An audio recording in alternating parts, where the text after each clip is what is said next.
Welcome, everyone, to the next episode of Provo City School District's What's Up with the Soup podcast. I am Superintendent Wendy Dau. Thank you for joining me for our fourth episode of our podcast. This week, I am speaking with Emi Kim, a sixth grade student at Westridge Elementary School. Emi has done some extraordinary things over the past couple of years to provide books to our libraries. But first, let me go over our weekly updates. Our next school board meeting will be a study session and a business meeting on Tuesday, September 12th. Study sessions generally begin at 4 o'clock p.m. and are held in Boardroom 1 at the district office. Business meetings start at 7 o'clock p.m. and are held in the Professional Development Center at the district office. Both meetings are open to the public. SEP conferences for secondary schools are coming up on September 19th through the 21st. Look for more information from your student's school. We invite everyone to the Get the Scoop on CTE event, Monday, September 25th from 5 to 8 p.m. at Provo High School.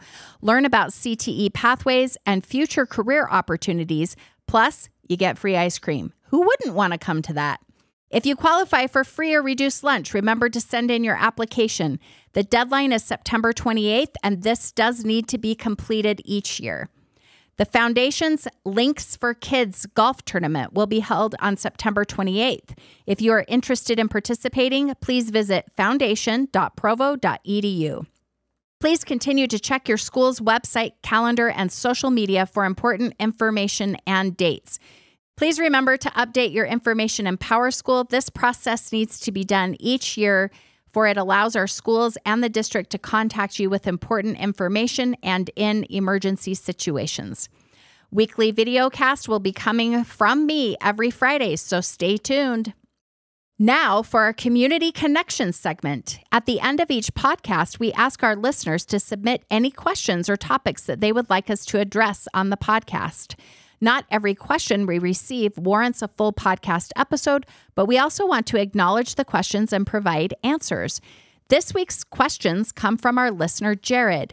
Jared asked me to address dress codes and political activism and flags in our schools. So thank you for your question, Jared.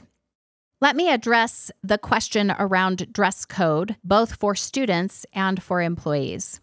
Our dress code policy and procedure can be found in District Policy 3224.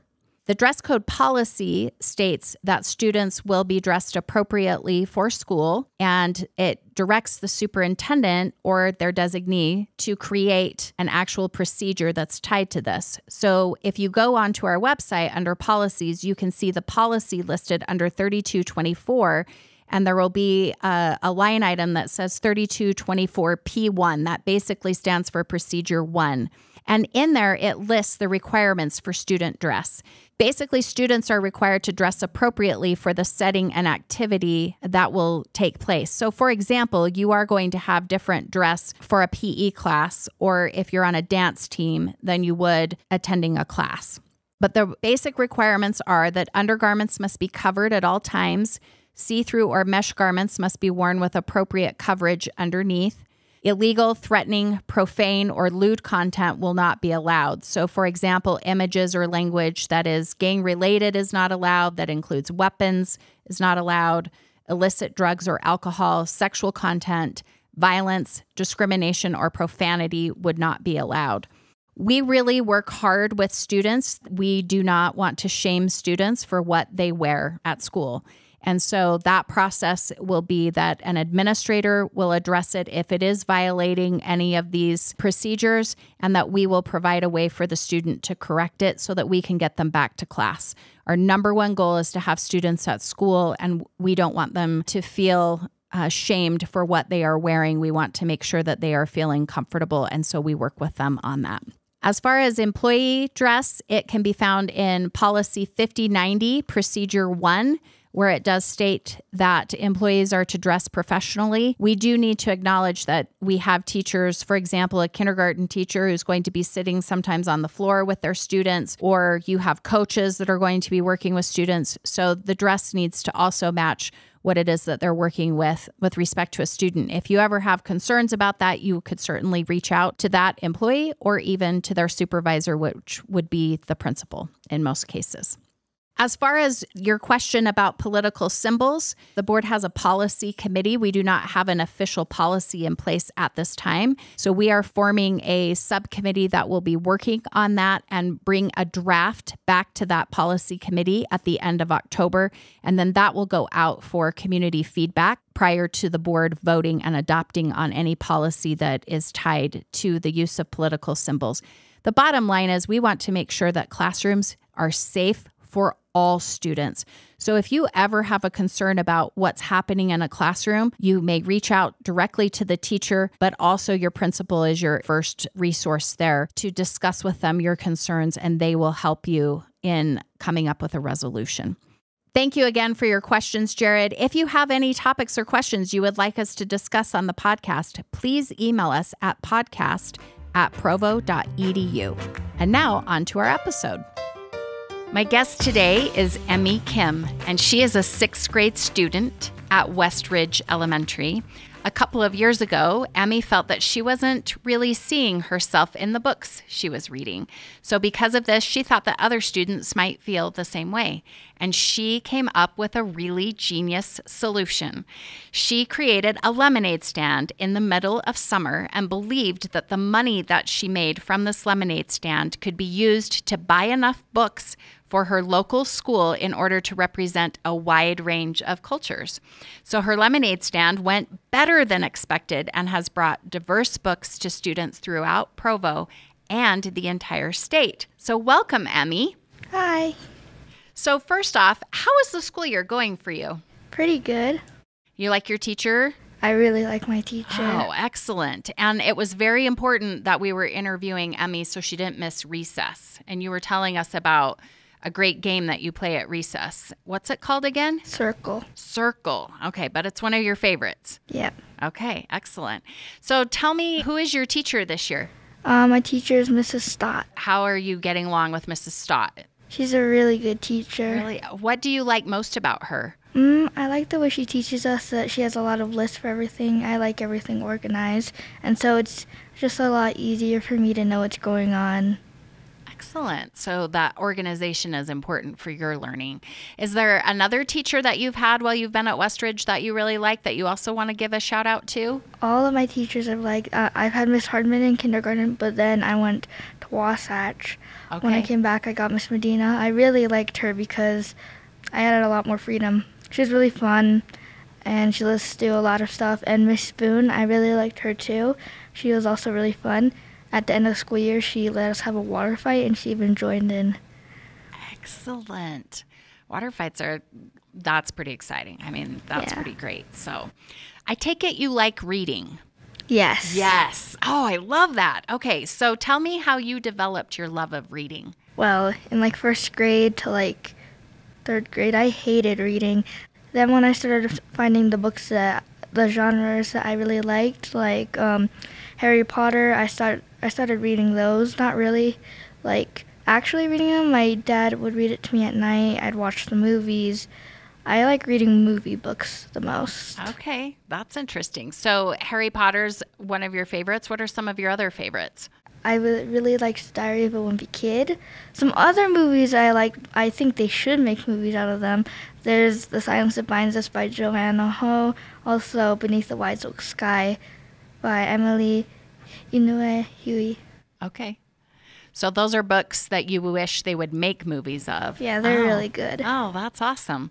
So what did you begin to notice about some of the characters in the books that you were traditionally reading? Well, I remember reading a lot of the books I really liked and realizing that I didn't really see a lot of characters that looked like me or maybe even other diverse characters. If I saw a diverse character, I would go home all happy and be like, Mom, Dad, I found a book and the character's Asian. Like their best friend's Asian. That's awesome. There wasn't a lot of main characters, but when I did find it, I was really happy.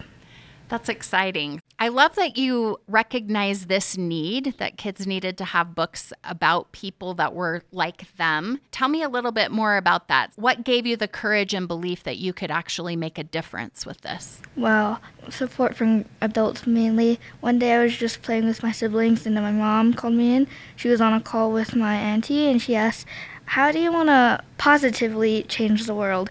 And I said, obviously I want to fight racism. And so we were putting together ideas, and then I decided that we should go with books, diverse books, because books, they'll last forever, and they're an accessible way to meet new people, and it can help kids to accept differences and build empathy. I love that. This is a pretty powerful thing that you're trying to do. This isn't just about getting a book with diverse characters. You're really trying to change people's mindsets and help them to be accepting of people who have differences. Something that we made sure of is that the books that were about a certain culture, that the author and the illustrator were of the same race, culture, or experience of that book. Oh, that's very incredible. So making sure that it was truly representative and not somebody who's trying to write about something that they don't have any experience with. Yeah. I love that. That's incredible. So tell me what you've been doing the past 2 summers to help with this. Talk to me a little bit about your plans and how that's been going. Well, I mean, we knew the regular lemonade stand wouldn't raise enough money for it. So at our lemonade stand, we had ethical foods from our culture, from my culture, which is Japanese, Korean, Chinese, and Hawaiian. We had banana bread, cookies, mochi, lemonade, guava juice, chocolate jalapeno cupcakes, guava cupcakes. There's a lot of stuff. Just a lot of really great things that you thought of. That's incredible. And so how many people were coming to buy stuff from here? For the first one, we had mainly family members, and family friends. They were really generous. A lot of them would give a lot extra, or wouldn't ask for change. For the second one, as the lemonade stand became more well-known, there's more people. We still had family and family friends. We also had some other people who were just inspired by the story. And for the third one, we had a lot of people. That's awesome. And tell me where you had your lemonade stand. For the first one, we had it at our house. For the second one and third one, we had it in front of Westridge Elementary. That's incredible. So really tapping into the whole Westridge community there. Yeah. And I saw a lot of social media posts too. So I'm guessing that helped on your third one, because I saw lots of board members were putting that information out, as well as just a lot of community members were spreading the word. Something that I learned while doing these lemonade stands is that no one can do this alone. If I didn't have the help and support from my mom, my dad, my siblings, my grandparents, my uncles and aunties, family, friends, cousins, I wouldn't have been able to do this. So it took a whole group of people to come together to make this a possibility. Yeah. Yeah, that's great. So what have you been able to do with the money that you raised? So for the first lemonade stand, we got an original set of books from a bunch of different cultures. For the second one, we also wanted to focus on not only donating the old set to some new schools, but we made a new set for some of the old schools that already had the original set. Oh, there you go. We focused on people with disabilities, people with different family structures, and more diverse books. That's incredible. And so how many books have you received or been able to secure, and how many schools, locations? Do you know all of that? There's a lot, definitely. we can even just say there's a lot. Yeah, I think we've donated 336 books, and then we've donated to 9 or 10 schools. That's incredible. So, wow. Over 300 books. That's amazing. What has been the reaction of the places where you've provided these books? They were all really happy. I remember going to Franklin. The principal was really happy. Mr. Benson? Yeah, Mr. Benson. And the schools have just used the books really well. I'd like to give a special shout out to Majestic. We recently went there at the beginning of the school year, and it was really fun going up there. We did a presentation about the books for the new teachers, and Yeah. Oh, that's incredible. So Majestic Elementary in Jordan School District, I'm Yeah. guessing. Yes, that's incredible. And I love that they allowed you to kind of talk about what it was you were doing. That's amazing. Which of these books is your favorite? From the first, second, or third Oh, set. anyone. I'll let you choose. Out of all of them, from the first set, I gotta say my favorites are probably The Name Jar, Isaac Kiss in the Corners by Joanna Ho, my favorite author, Okay. and We Are Water Protectors. From the second set, I really liked A Kind of Spark, which is about an autistic girl trying to get a memorial for witch trials. And then Planet Earth is Blue, which is also about an autistic girl who is in foster care, and she's trying to find her older sister. Wow, those sound like really interesting storylines, not your typical storybooks, right? So really trying to connect and acknowledge that kids are coming from a variety of experiences. Yeah. But they can still do pretty incredible things no matter what challenges they have. That's pretty great. What are your plans moving forward? For this set, we are focusing on untold stories along with donating some original sets to some new schools. Some books that we are definitely going to add to that set is When Stars Are Scattered, Silence That Binds Us, and Beneath the Wide Silk Sky. Wonderful.